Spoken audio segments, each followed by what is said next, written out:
Bonjour à toutes et à tous, c'est l'heure de votre récap hebdomadaire avec Guinée-Gouv. On vous résume l'essentiel de l'actualité gouvernementale de la semaine. C'est parti. On commence par une actualité majeure avec la coopération Mali-Guinée. Le Premier ministre malien Abdoulaye Maïga était en visite de travail à Conakry pour relancer les sous-commissions de la Grande Commission mixte Mali-Guinée. Les deux premiers ministres ont salué leur lien historique et la Guinée a réaffirmé son engagement aux côtés du Mali, notamment pour l'accès à la mer. Dans le même ordre d'idées, la Guinée et l'Afrique du Sud renforcent leur partenariat dans la sécurité privée. L'ORASP, Ordre des agences de sécurité privée de Guinée, et la CIRA, Private Security Industry Regulatory Authority, ont signé un protocole d'entente pour moderniser et professionnaliser le secteur. Il prévoit des échanges juridiques, des formations croisées, une mission technique en Guinée au premier trimestre 2026. En matière d'infrastructure, le gouvernement a lancé la future cité des fonctionnaires à Coronti sous la conduite de l'ANRU, Agence nationale de rénovation urbaine. Le projet comprend 390 logements, des bureaux, des commerces et un parking moderne.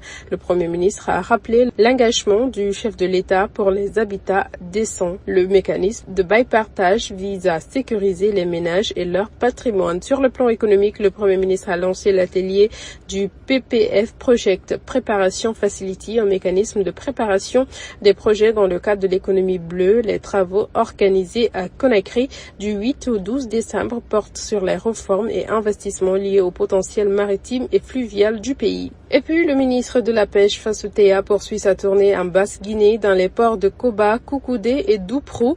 L'objectif est de renforcer la gouvernance halieutique et d'appuyer la pêche artisanale. Des moteurs hors bord ont été remis aux pêcheurs et les populations ont exprimé leurs besoins en infrastructure, conservation et formation. Au niveau de l'enseignement supérieur, le ministre Alpha Bakar Bari a échangé avec l'ambassadeur d'Égypte pour relancer la coopération universitaire. Les discours portent sur de futurs accords, l'ouverture d'un centre de langue arabe et l'élargissement des programmes de mobilité. Toujours dans le secteur éducatif, les écoles publiques et privées seront exceptionnellement fermées dans le cadre de l'élection présidentielle du 28 décembre 2025. Les élèves seront en congé du lundi 15 décembre 2025 au dimanche 4 janvier 2026 inclus. Les cours reprendront le lundi 5 janvier 2026. Cette mesure du ministère de l'enseignement préuniversitaire et de l'alphabétisation vise à sécuriser les apprenants et faciliter l'organisation du scrutin.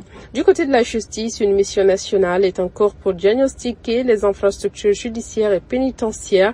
La délégation conduite par Alpha Kabinet Kaba a déjà effectué des inspections à Conakry, Dubrika, Freya, Kindia et Mamon afin d'identifier les besoins urgents. Sur le plan régional, la Guinée a pris part à la 12e Assemblée générale d'Arinois à cette recovery Inter-Agency Network West Afrique, représentée par le DG de l'AGREX, Agence de gestion et de recouvrement des avoirs saisis et confisqués, Mohamed Diawara.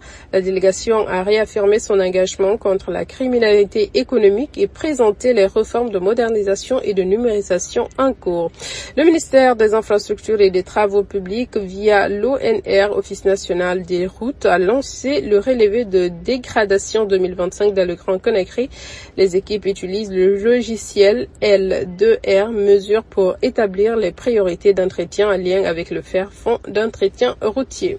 Du côté de l'environnement, la ministre Djami Diallo prend la présidence du Conseil des ministres de l'ABAOC, Alliance pour le biodigesteur en Afrique de l'Ouest et du Centre pour 2026-2027.